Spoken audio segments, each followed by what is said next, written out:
This video steps us through the purchasing instructional guide, configurations of items and units of measure, and then we will also provide some follow-up considerations as it relates to items in the Uninet database.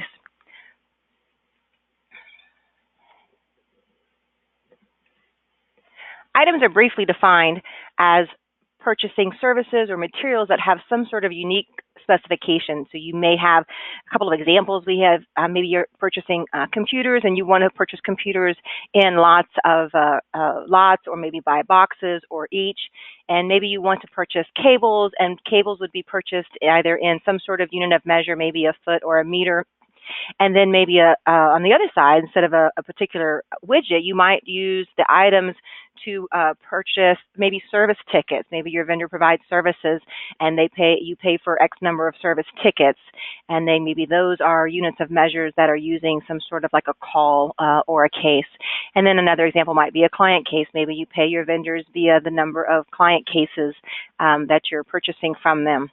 But what's nice about the items within Uninet is that they can be used in our purchase request, which will actually identify the requirement, what is actually needed to be purchased.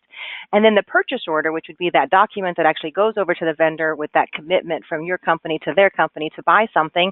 And then it shows back up on the vendor invoice. We can put that information directly into Uninet so that it can show up with the units of measure and the quantities and the rates. And then that, of course, would subsequently go over all the way to the customer's invoice and be able to identify on a customer's invoice specific units of measure and quantities for a particular item that you might want to buy. We can see these items broken down into a cost summary report. Some folks call that the job status report, the JSR.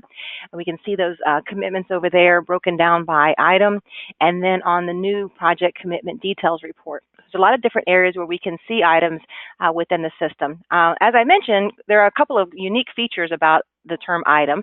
Items in the database are purchasing something that has a quantity and it has a unit of measure and maybe has some specific bill or cost requirements, and that you may be able to mark them up by a percentage over cost, or maybe you want to put them in as a fixed bill rate for a particular item.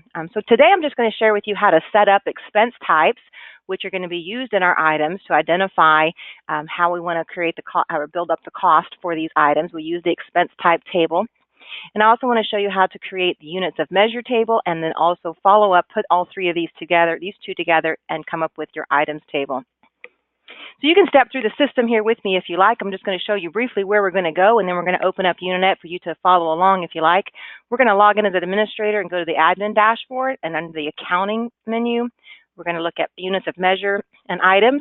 And before we're able to do those two, I want to share with you the expense table, which has not changed inside Uninet. It is still the same expense table under the expense types. So we're going to share with you just a brief review of setting up an expense type and a few considerations for you on that. So I'm logged into Uninet, the 11.0 release, and I'm logged in as an administrative user. And I'm going to go over to the admin dashboard and go down to the setup menu. And under setup, just as I had suggested earlier, we have the accounting menu, and then we also have the expense. Let's first set up our expense type. So on the expense type, you'll notice I have a few expense types in here already. And so these would be ones that you've seen traditionally in the past, probably in your system. And then there's a few up here that have some interesting naming conventions to them. What I did is I added one in here called materials, and we add expense types just like we do everywhere in the system with a little plus sign. And since I've already added this one in here, let's just go ahead and take a look at this one. When we I added one in here called materials. Notice that I have it use a naming convention. I use a 0, certainly not required by any means, but I use this so that I can see all of my item type expense types at the top of the list. So it just helps separate it inside the table, and then when I use them in the database, puts them all together, it makes it a little easier to find. So we have our expense type and our expense name, and then a quick description. There's some other areas in here, but these are not necessary for our items. So this is all that you're going to need to set up a particular item. And we're going to go ahead and click on the Save button. So you would save that expense type in the system. We're just going to take a look at the list again so I can show you. I have a couple here that I'm setting aside for the expense types to use in these items that I'm going to be purchasing. So this would be equipment type items, material type items, and service type items. These are three that we came up with. You may certainly only use one. You may have several ones. I'll share with you at the end of this video why you might want to have multiple expense types, but you need to make decisions about that within your own business processes.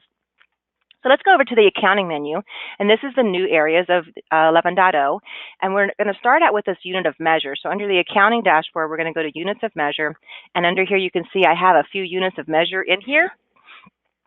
Again, when we hit the unit of measure, all we have is some simple fields here. So maybe I'm going to add feet. Okay. And when I'm measuring something in feet, I want to be able to go out maybe 2 decimal points. Notice I can go out up to 6 if I wanted. So depending on the description, the type of measurement you're using, you have up to 6 points of precision that you can use. And then, of course, at such point that you might not need a unit of measure anymore, you can always deactivate it with that check flag.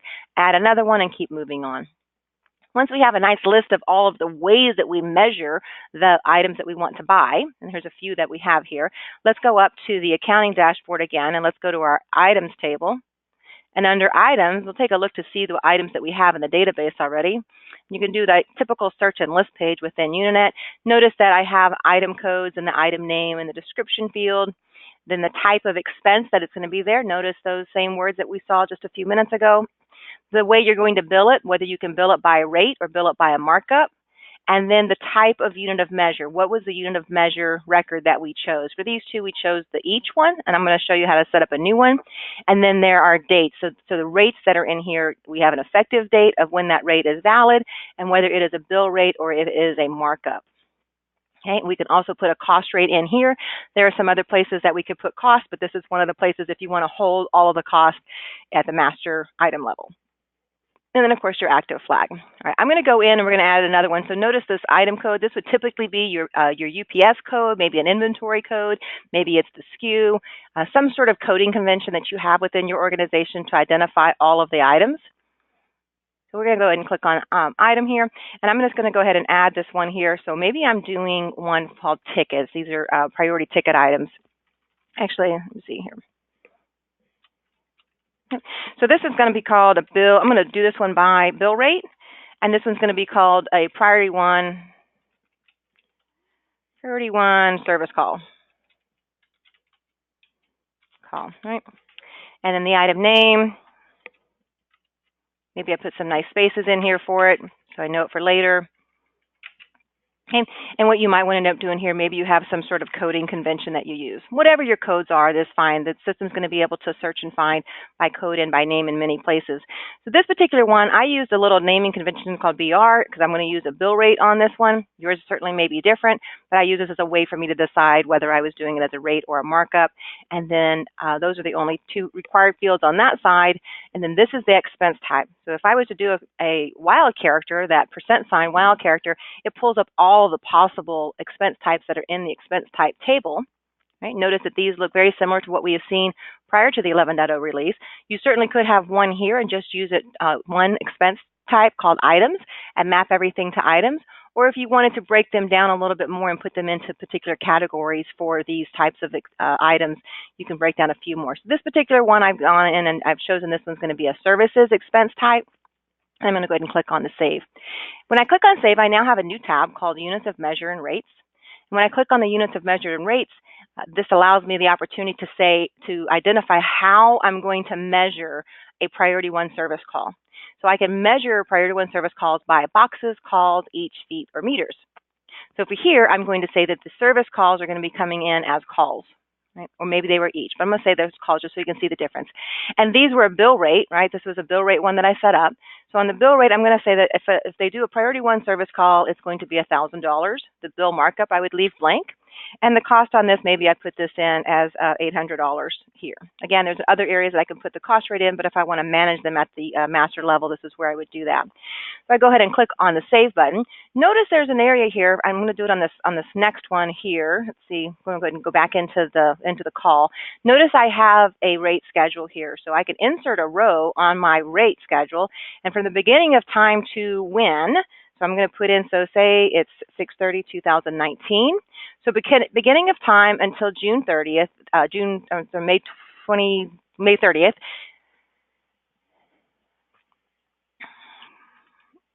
There we go. I think I got that right.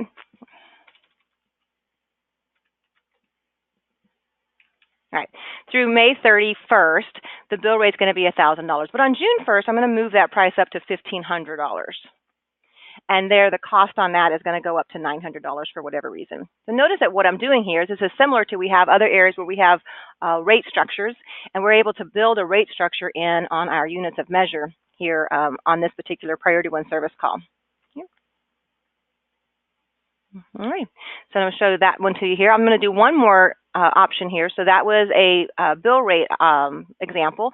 I'm going to show another one here to you for the markup example. So this was a markup, and then this was a code that I came up with that made sense in my organization. Yours, of course, will certainly be different. But this item name is going to be called a cable. So I'm just going to use this markup, cables.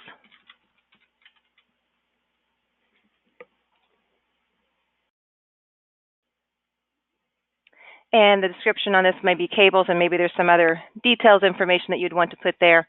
And in the expense type, I'm going to choose that this is a particular type of material item. Okay. Click on Save. I now have my unit of measure and rates tab that pops up. And I can now say, if I'm going to be purchasing cables, let me go back up really quick. If I'm going to be purchasing units of cables, I want to do a markup on them. So whatever the vendor cost is, I just want to mark that up by some percentage. I'm going to go ahead and go to my units measure and rates, and I'm going to say I'm going to purchase cables in either feet or meters. Those are the two ways that I will purchase them. And instead of a bill rate, I'm just going to do a flat, maybe I do a flat 8% markup every time I purchase something in feet. Okay. Notice as well, I could have multiple types of units of measure. So maybe there's more than one way that you buy cables. And if you bought cables in addition to buying them in the feet measurement, you also bought them in the meter measurement. You could suggest here that this would be the same thing. I'm going to do an 8% if you buy cables in a measurement of meters. Okay. So you can see you could have multiple units of measures, and you could have different bill markups for each of those. And then, of course, I could have gone in as well, the same as I did on my service call, and create a rate structure for when the rate goes up or down on a particular unit of measure.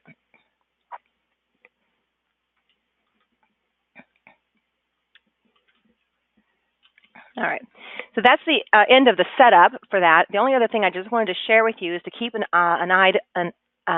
keep in mind some of the additional setup or some of the additional considerations that you might want to be aware of.